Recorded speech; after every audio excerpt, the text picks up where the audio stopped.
Folks, it's us, Mike and James. We're here to answer your questions. Not every week, but every other week, every 2 weeks. We're going to do it. Mike's got the deep throat microphone going. Mike, how's it going?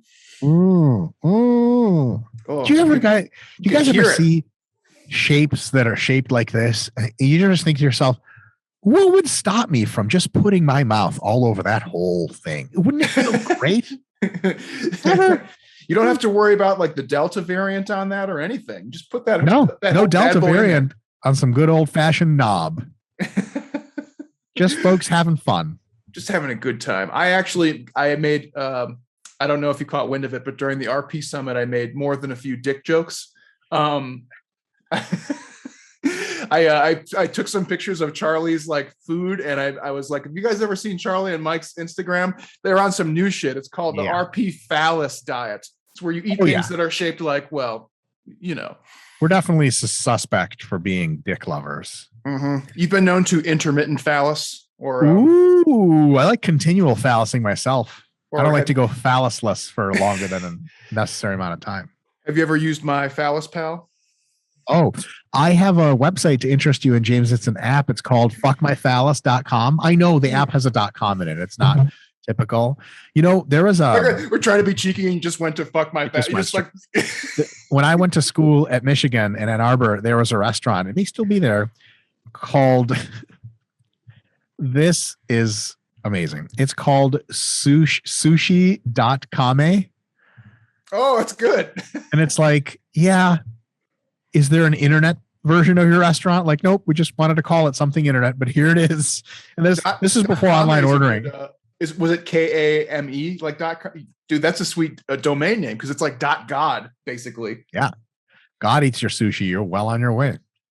I mean, we got to get that domain. Note to self after the show today. Speaking of which, little announcements at the front end this time. Folks, we have a new product. The advanced muscle focus templates. If you really need to blast your biceps or triceps or chest, they're just $50 right now for the next week. And after that, they're not much more expensive. I think it's just 60. And you just get them. And it's a mesocycle that's 6 weeks long, completely auto-regulated. Pump and soreness are auto-regulated separately and feed into volume. It's really, really neat. And it's a program designed to bring up whatever muscle group you have. So get on the RP site. Get that program. James, I'm sure, uses his money somehow. I buy Lamborghinis. Everyone knows this. James, where does your money go? What is your exotic car of choice? I actually have more than a few cars. I'm a little ashamed to admit that.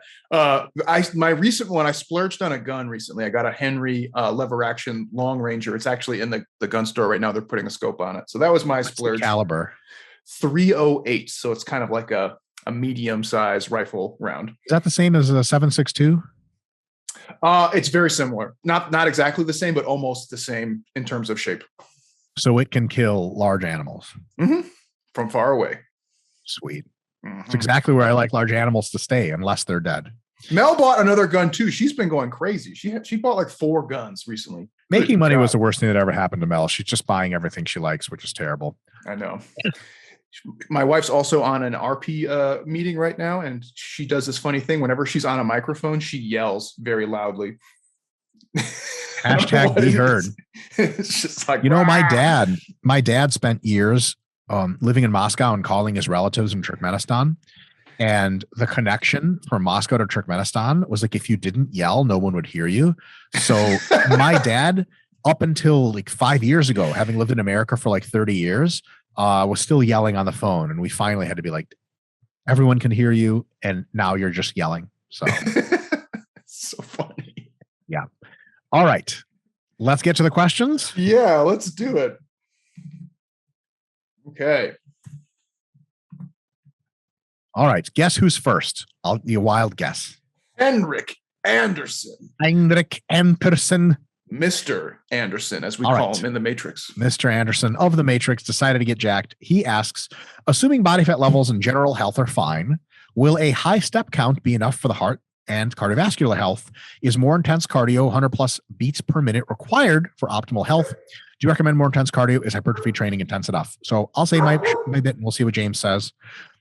My bit is the following. If you are in good body fat level and your step count is high, and you also undergo rigorous hypertrophy training, you are about as healthy as you can be. And any attempt to increase your health beyond that would be for very marginal returns, would require doing more intense cardio and probably losing even more weight, muscle, to get crazy longevity and psycho super health benefits. But to be about as healthy as a normal person can be in excellent health, yep, hypertrophy training plus a high step count does everything you need, and you don't actually need to go and do quote unquote cardio. If you do, your health is probably going to marginally improve, but it's a very, very small amount. James? Yeah, I think that's totally spot on. The only things I would add is at that point, like if you're asking the issue of optimal health, you could also be looking at things like your resting and exercise heart rates, resting and exercise blood pressure. If all of those things are in order, seems like you're good to go. You could look at, if you want to get fancy, you could look at your heart rate variability. That's another thing you can look at. But after that, I think kind of the only point I would add to Mike is optimal to me would mean like, can you get through your daily activities without being like out of breath or feeling unnecessarily fatigued? Like that would be a good indicator of like, okay, what's your baseline kind of physical stressors that you encounter throughout the day, and can you manage those well? You know, from that point on, I mean, there's not really much else to do outside of doing cardio for its own sake. Yeah, and your blood work and everything will be super, super awesome just having done this. So yeah, it's not optimal, but I think it's like within 5%. So do that with that what you will. All right. Next up is Carmout. Carmout. I think we have to click read more because here we go. He said, every time I deload, I feel absolutely terrible throughout that week. My motivation in everyday life is non-existent. I feel weak / sore. Is it normal to feel this way? And what could be causing it? Is it possible that my body and mind are so beat up from the mesocycle that once my body stops producing adrenaline from hard workouts, I just start feeling all the damage that needs to be repaired? That is exactly what's happening verbatim. Good call. And it's relatively normal so long as the week after you deload, you are your strongest ever, feeling fucking phenomenal, just raging to go, and you make continued progress, then you're fucking good. But if at the end of that deload week, at the beginning of the first accumulation week, you're still a little bit fucked up or don't quite feel your best, you're going too hard in the meso, especially last week before, and you need to be easy so that about halfway to 2/3 of the way through your deload week, you really start to feel your funk again. And by the Sunday before that Monday of the next week, you're like eye lasering people in the street. Then it's good. But if by Sunday or Saturday of the end of the deload week, you're still fucked up, man, you know, you went too hard and a week wasn't enough. James? Yeah, absolutely. And just keep in mind, Carmout, that you know, fatigue doesn't just kind of go away on its own. It does take a little bit of time. And so the reason why you feel like shit during your deload week is because you pushed it really hard in the previous training week before. So you have been accumulating fatigue that whole time. Maybe you weren't feeling it quite so much, but after that, you know, that last week, the overreaching week, you did exactly as the name implies. You started overreaching, and then that is going to be a kind of a transient process of you slowly alleviating some of that fatigue day to day until hopefully by the end of your program deload time, you're feeling recuperated and refreshed and ready to go. So don't feel weird. That's totally normal. You should kind of feel, I don't want to say should, but it's common for people to feel shitty as a result of the accumulated fatigue from that hard meso of training. So totally normal. Mm-hmm. Awesome. Next up is a little bit, two persons down is Elliot Ephraimov, which if I had to guess is a profoundly Jewish person, but you know, oops, if I'm wrong. All right. So Elliot says, I know it's shown that doing cardio hours apart from lifting is the most optimal way to incorporate the two, but if you were to do them, say 15 to 30 minutes apart, would EAAs or a high protein meal between the two help with whatever muscle loss or extra fatigue that could come with doing cardio and lifting so close together? Specifically, I mean doing weights first, then cardio for 15 to 30 minutes after. As context, I'm in contest prep and don't have a lot of time in the day to spread cardio and lifting out optimally. Thank you, docs. Love the content. Love you back, Elliot. So first recommendation is get a step tracker, set a total number of steps between 10 and 15,000 per day on average, and you'll never need to do cardio again. You'll get in the best shape of your life. That's the best advice I have. The second best is as soon as your workout is over, I would just start sipping your protein and carb recovery shake like you normally have, or even having some EAAs or just 25 grams of whey protein. And you could have an anti-catabolic, slightly pro-anabolic primer. Get your cardio done 15 to 30 minutes after, and then eat a meal. even better advice is whatever big meal you're going to have after that whole thing, bring it with you to the gym so you're not killing another 30 or 40 minutes driving home, showering, pretending that you're going to eat a meal, whereas your fuck buddy girlfriend is like texting you during the shower and she's like, I'm coming over now. And you're like, sweet. And then 2 hours later of banging, you still haven't eaten anything. So no joke. If you're going to do cardio after training, not the worst thing in the world. Yes, you can have some protein, probably even protein and carbs during your training, so it's in your GI tract for after. But honestly, the best advice I have in that situation is make sure you get your meal as soon as you're done, and you probably won't even cost you that much. But that 15 to 30 minutes of cardio and then sitting in the car for 40 minutes, you're missing out on some anabolic signaling. That's for goddamn sure. James? Yeah, so the kind of the concurrent training stuff is kind of a hot mess of opinions. So that we know that there are some kind of indirect effects of doing those kind of things near in the same program, right? It's kind of like resources issues, recovery issues, et cetera. In terms of direct interference effects, there's really only like one big one that we've kind of narrowed it down to, and that tends to be like doing cardio immediately after lifting, just as the kind of the flushing effect of the metabolites. So that's really the only direct one that we can really pin down. How profound is it? Not that profound. It's fairly minimal. It's not, I don't want to say minimal. It's measurable, but it's not a huge effect. So if that cardio is not particularly hard, if it's mostly kind of list style cardio, I would even recommend just doing it first and just calling it a warm up. And then if it doesn't hurt your workout, like if it's hard cardio and it's going to hurt your workout, then that's a different story. But if it's like easy bodybuilding cardio, just do it as your warm up, and then you kind of eliminate that whole problem altogether. And 15, I would say for people who are serious with their training, like 15 to 30 minutes of list cardio really shouldn't take you out of commission.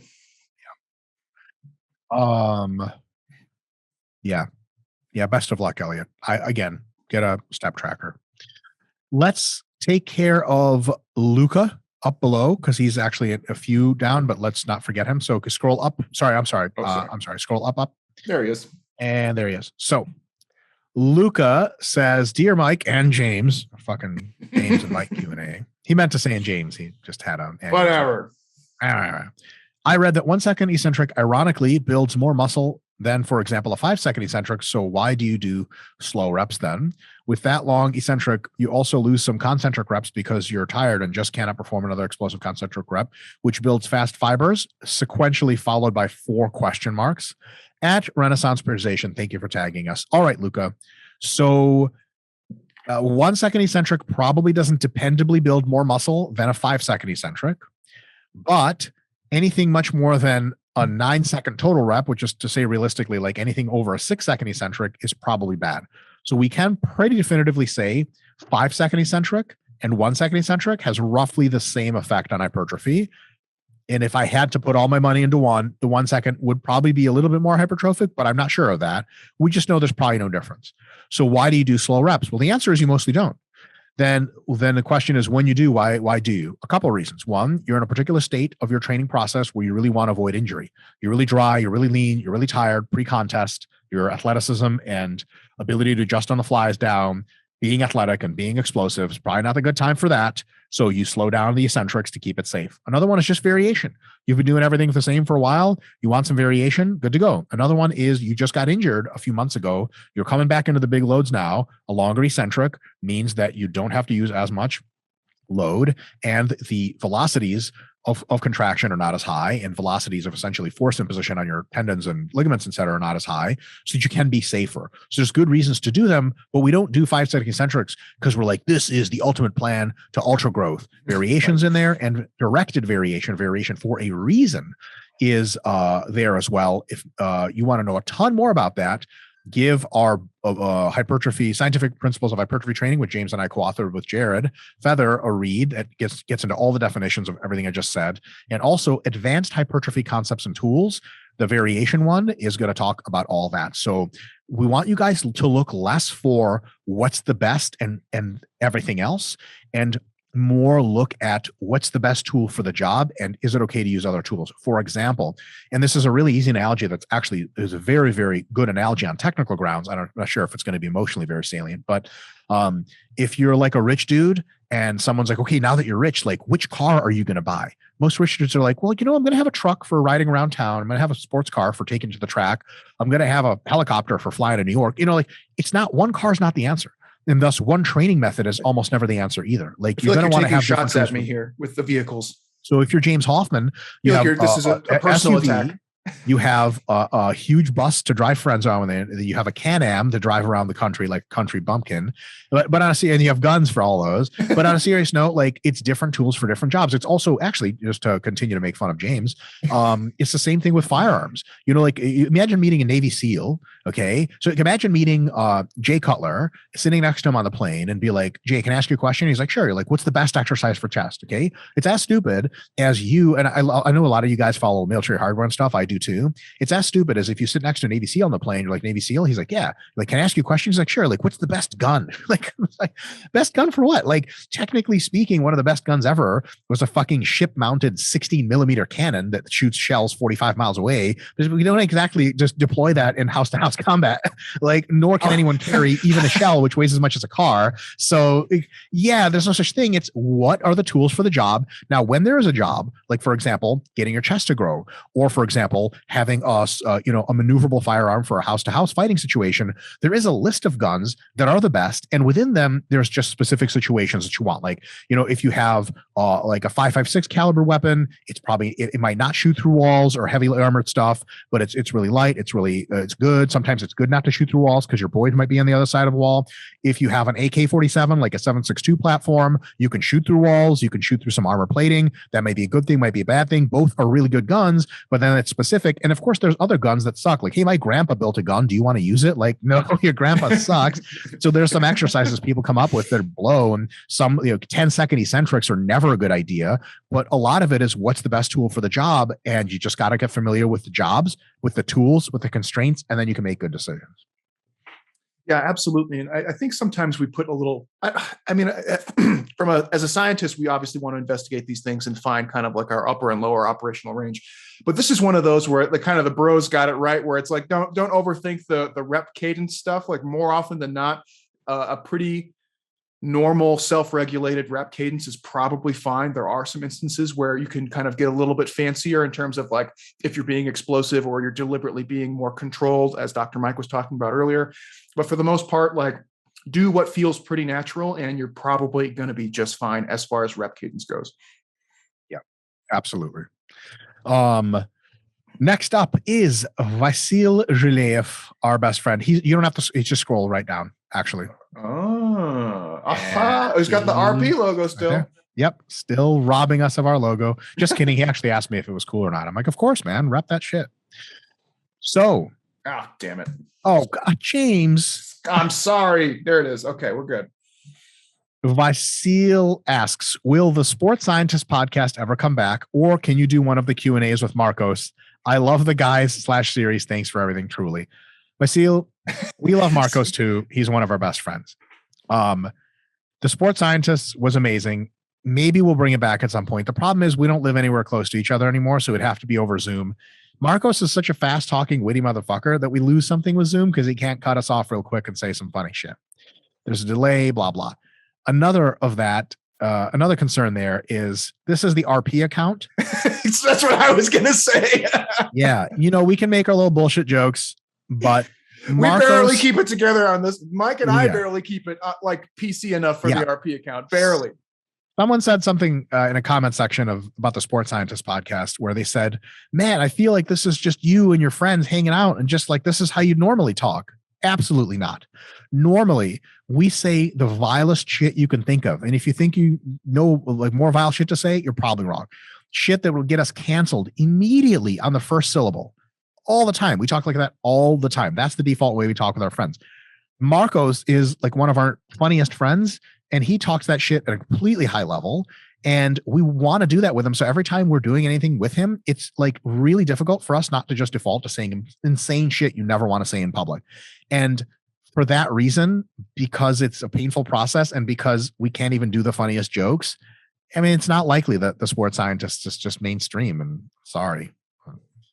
It's just a cancel platform is what it is. We're just trying to get canceled. Exactly. Yeah. He's just too much. He's too much to handle for the RP account. Too good for this world. I mean, it would be fun to have him do a couple of them, but I could just see it being like, yeah, we just can't air the Q&A this week. Yeah. Our video guy can't edit out that many racial slurs is what I'm trying to say. And Marcos is like every race. So he makes fun of them all, baby. And you're getting it. Yeah. So, all right. Let's get into the other questions. So we did this here. Let's see who's up next. We have Forrest Nash Fitness with a very detailed question. Got it. Damn, Forrest, write us a fucking book. Why not? Yeah, geez. JK, thank you for what, James. What is this gay Batman? What Look at your screen on the right. It does say gay Batman. I thought you were just being goofy. Ninja, I don't know. Yeah. Anyway. That's the guy from that improv show. Looks like yeah. I guess that's like one of his acts. Okay. All right. So Forrest Nash says, "Hi docs. I hope you're both keeping well. After finishing the hypertrophy book, which was fantastic. Thank you so much. I've started working my way through the RP hypertrophy training guide articles for each muscle group. Dude, you're the man. You're going to know like everything in a bit. And I had a quick question about the maintenance volume landmarks mentioned in those guides. For some muscle groups, such as front delts, rear delts, and glutes, the maintenance volume is listed at 0 sets of direct work per week as long as other compound movements that involve those muscles are still being done. Similarly, the maintenance volume for biceps and triceps is listed at 4 sets of direct work per week with the assumption that they will get a fair amount of stimulus from compound pushing and pulling movements.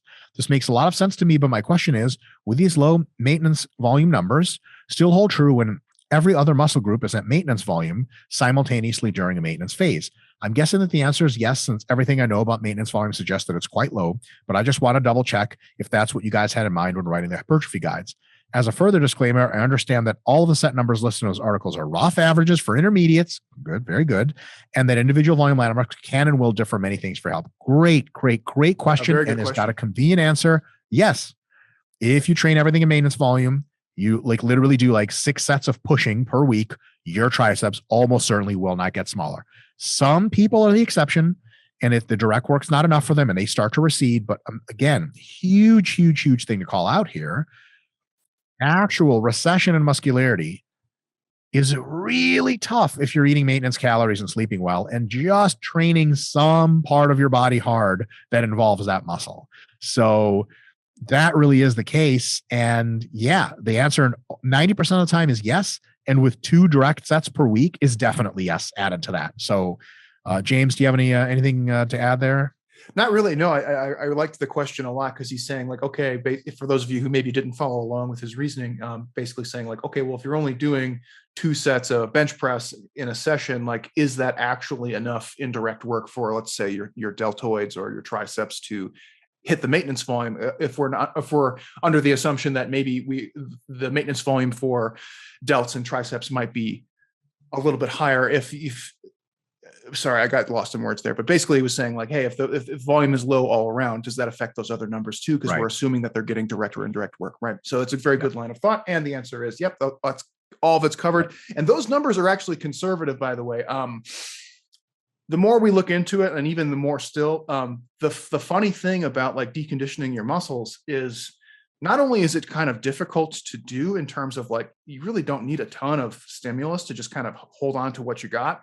But even if you do decondition, it comes back really fast, man, real fast. So, I mean, like you could even start describing maintenance volume across different timelines, which is unnecessarily confusing for the average person, but it is something that you could feasibly do, right? Where it might be something where you might say like 2 sets every 3 weeks or something like that might actually be appropriate. You know what I mean? I don't say that's the correct answer, but it could be phrased in those kinds of ways. So it keeps getting lower. That's kind of the crazy thing where it's hard to describe in a weekly context because that level of deconditioning probably doesn't occur within like a week. Probably occurs over like several months. And so then it becomes more difficult to express that explicitly. 100%. All right. Next up is hilariously named Seymour Gaines. Oh, I saw that one. Why? I saw that earlier. Seymour. There he is. What were your thoughts on the 90s cartoon show Pinkey and the Brain? And have you realized you're basically them, but of the fitness world? Well, not thank you so much, Seymour, but I'll strain to correct you. Pinkey was probably close to mentally retarded, and James Hoffman is a PhD in sport physiology. So which one of us is Pinkey? Because if it's me, fuck you. And if it's James, also fuck you. That's what I was going to say. Which one's which? Motherfucker. Is it just because like one's tall and one's short? Is that all in good fun? That's true. I actually look more like the Brain than you do because I'm deformed and short, and you're of normal mouse/human size. I will say I used to watch Pinkey and the Brain, and I stopped watching it, and here's why. At some point, I was about 10 years old when I watched this. At some point, it dawned on me that because every single failure of their plot to take over the world and almost worked, it failed to work on account of Pinkey's essentially dereliction of duties. If Brain was as smart as they made him seem, he would have excised Pinkey from that relationship after several tries, 3 at most, replaced him with either a robotic assistant or no assistant at all, or some other assistant, and had accomplished world domination because he was brilliant and real close to doing it every time, and Pinkey fucked him up. So I think at 10 years old, I was already too old for the show because I was like, this is nonsense. And it's not even funny to me because I took the Brain seriously. I thought I wanted him to take over the world. So yeah, I liked that show, but I think that was like when there was a bunch of really good Warner Brothers cartoons at the that Animaniacs were unbelievable. Yeah, there was like Animaniacs, Freakazoid, Earthworm Jim had a show for a little while around that time. There was a bunch of bangers at that time, and Pinky and the Brain was okay, but it just couldn't stack up to the other ones. Animaniacs is legit like Me Too level cancelable sexual humor. Like, oh yeah. Some of those really intense. We're like, they said that? Like, there wasn't a day on that show in which the Animaniacs didn't actually commit sexual harassment. So they did a reboot. I haven't watched it. I know they rebooted it. Oh shit, I didn't know that. I'm getting tired of the reboots, to be honest. Like, come up with some original shit already. Come on. For sure. All right. Julie Mencken is up next. Julie Mencken, got it. Boom. All right. Hi there. Thanks again for your content. Y'all are amazing. Thank you so much. How do you increase work capacity? I find that I am unable to really push leg movements close to failure because my cardio capacity ends up being a limiting factor. When working through the female physique template, it's been great, except my quad and hamstring growth has definitely been less than arm growth. Really need to learn how to push legs to failure / close to failure. Any tips on how to get closer? MyoReps, thanks. So MyoReps don't really help you with work capacity because they strain that even more, because while you're supposed to be recovering, you're not. So I would actually say taking longer rest breaks is probably best. Take longer rest breaks, really get your wind back, then start crushing another hard set. Another one is go a little heavier with fewer reps. That way you can get a really robust stimulus without having your cardio hold you back. Another one is continue to train legs normally in a progressive manner for weeks and months, and your work capacity will get better. And another one, real quick off the cuff, is to make sure that you try to be a little leaner over time, because I found in my own training, specifically with like jujitsu, I can not roll hard and then roll pretty hard, having quote unquote not accustomed myself to hard rolling. And when I'm lean, like in bodybuilding shape, I can fucking, dude, there was one time where there was like a 2-minute timer, and this kid and I at training, we're doing stand up, like takedowns. And I came after him with repeat double and single legs for 2 minutes straight. He was doing this at the end.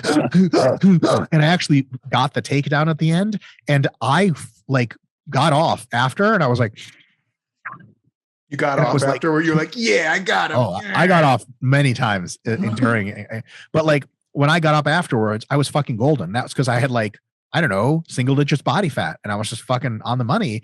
And I was training jiu-jitsu hard, but not crazy hard, not like that. It's just leanness is a thing. And when I was up at like 260 pounds a few years before that, I was doing jiu-jitsu all the time. My jiu-jitsu shape, quote unquote, should have been good, but I had a fucking real shitty gas tank because I was fat. And that's just a thing to consider. It doesn't happen overnight. But if you do a fat loss phase and you maintain after, and then you do another fat loss phase, and then you go into a mass, you may find yourself really, really not held back by your cardio hardly at all. And one thing I will say, when you think of a fat loss phase and the psychology of hard training, you think I'm going to be 2 weeks out of this fat loss phase at the end of it, and I'm going to be having Rocky Balboa style training. And what many people, like out of breath and on the floor, many people find is that as they get leaner, they actually get through all their quad volume and they're like, I'm actually okay. My quads are fucked up, but I feel great. And it's kind of like a bit of a, not disappointing, but it's kind of like weird. Like, this is how it's happening. I thought I was going to go crazy. And then you're like, oh man, I can't wait to mass. And I'm going to do crazy workouts and feel it in my muscle and really push the muscle and get a huge pump. 4 weeks into massing, you're eating a ton of food again and you're gassing out again. And you're like, God damn it. Why can't this be backwards? So in reality, getting leaner is a huge step in the right direction, James. 100% on the getting leaner part. Totally agree on that. Julie, a couple other things that kind of stick out to me, and I'll kind of ping them off Mike and see what he thinks. So Mike already touched on the rest times. So to me, that seems like the most obvious thing. Like if you're out of breath all the time, you're probably taking too short of rest. The next thing is that you might just be working in needlessly high rep ranges, right? So, and this is just an observation. Don't blow my head off over here, but I have had lots of female clients use the female physique templates. And for some reason, there seems to be like an unwritten rule that more is better. And so there seems to be I don't know why, but a persistent belief that doing 20 reps or 30 reps is what you want to do. That's not necessarily true. There are some instances where that is kind of built in, but ideally, as Mike said, it might be actually better for you to start working heavier. So if you're training your legs and you're always out of breath, to me, that sounds like you're doing sets of like 20 maybe or something like that, when maybe you could just be doing like a set of 8 or 10 and getting a very robust stimulus and not having that same limitation. So maybe reevaluate what kind of reps you're doing. If you're finding yourself always like on the high end, and by high, I mean like more than 15, especially for those compound movements, maybe push a little bit heavier. And then another thing to think about is the SFR of the movements that you're choosing. You might be just getting exhausted because you're picking like deadlifts for legs, and you're like doing a set of like 15 deadlifts, and you're like, this sucks, I'm exhausted. It might be worth looking into like playing around with the exercises a little bit that are more, are higher in the SFR kind of metrics, so that your muscle is the limiting factor undeniably. So you should be picking leg movements where if you're doing hams or you're doing quads, like the thing that stops you is your quads or your hams, not the fact that you're out of breath. So kind of there's an interplay of all of those things. Like don't rush through with the rest times. Make sure you're lifting heavy periodic, heavier than you might be, and then picking movements where you can really feel it in the target muscle and less just everywhere else. Yep. Excellent stuff. All right. Next up is Tomer. Oh, he's the one with the, I don't even know if it's a he, but he's the one with the Naruto. Yep, there it is. All right.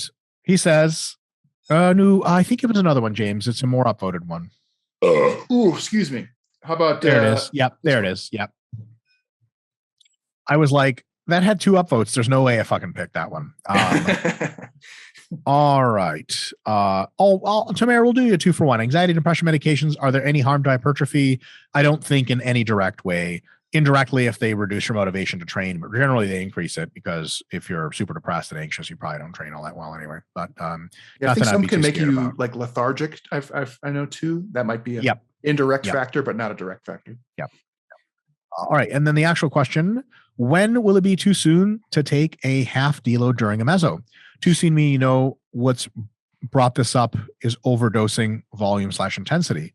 And also, when will it be too late that you probably could have progressed faster in volume intensity, but you force to full/half week deload mostly because systemic fatigue symptoms? Okay, I got to reread this one because I didn't follow the question. So when will be too soon to half a deload during the meso? So when what's like a reasonable limit before you pull the trigger on a half deload? I mean, honestly, like when you get to a situation where you think you won't make it to the whole deload, it's time to take a half deload probably now. Like if you, after a week and a half, that you'll never make it 4 weeks, take the half week deload and then make it 4 weeks. No such thing as too soon. And now, if you do 1/2 of a week, can you take half deload after because it's crushed you? Actually, yes, you can. And then you restart the meso with much less, solving that problem of overdosing volume intensity. You actually can take a half-week deload literally in the second half of week 1 of your meso, because it's better to do that, recalibrate your plan, and come in smooth versus doing half a week, being like, dude, if I keep this up, I'm going to be doing 2 weeks and then deloading. Don't do that. Take the half-week deload right away. And too late, I don't think there's a too late. I would much rather see people take a half week of deload and then finish off their training productively than like be overreached 2 weeks out and say, I'm still going to make it through these 2 weeks and then take a full week. Like, don't fuck with that process because it can bite you back in the ass. You can push too hard. I would rather see people take the deloads if their performance is over the course of 2 sessions for sure down, and you have all the other symptoms that it's too much and that's actually cumulative fatigue. I think you take them as you need them. James? Yeah, I'm trying to address this issue of too soon, because I kind of get what he's saying in terms of like, if it's too soon, it just becomes like an inefficient use of your time. Like you could have just structured it like time-wise where you're having less like intermittent training.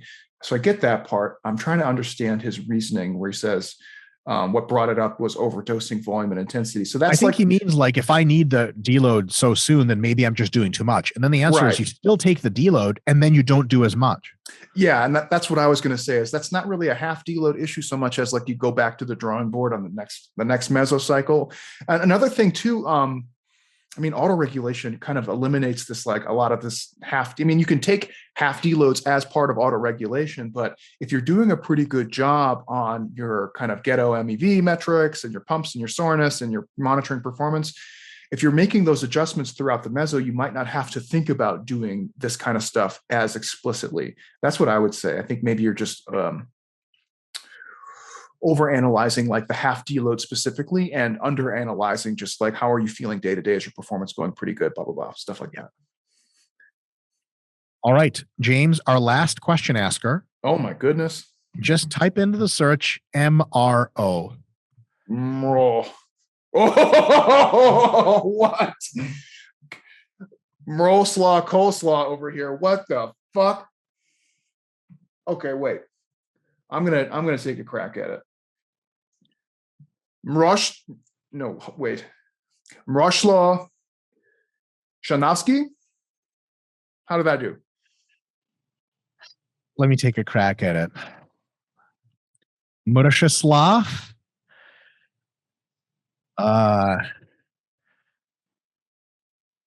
Jesus. Sharanovsky, Murashislav Sharanovsky. That's how I would say it in a Russified form. Murashislav Sharanovsky. Mirko Krokop over here. Yeah. God dude, damn, son. Who did this to you? Who did this to you? God. Fucking A. Awesome. I love it. All right. Can you click on the read more, James? Oh, yeah. Sorry. This is right up your alley, James. Is there any way short of dehydration of limiting excessive sweating during training?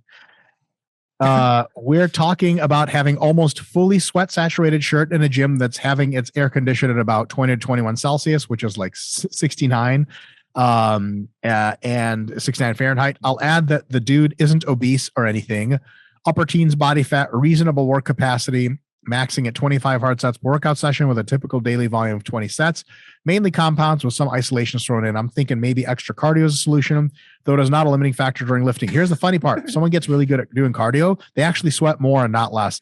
High sweating is an adaptation to being a really good athlete. Now, you could have a really high internal body temperature. Getting leaner will almost always reduce sweat amount. So if he's in the high teens, get him into the low teens, and almost certainly he'll sweat less. But you could just have Patrick Ewing syndrome, or Jaden Cox syndrome from wrestling. You just sweat a lot.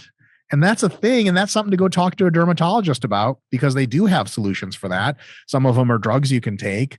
It's a real intense problem. Some people really, really have that's really fucked up. And it's just something that happens. And yeah, short of getting leaner and wearing very, light clothing, and even for him turning the temperature down even more if he can, that's the deal.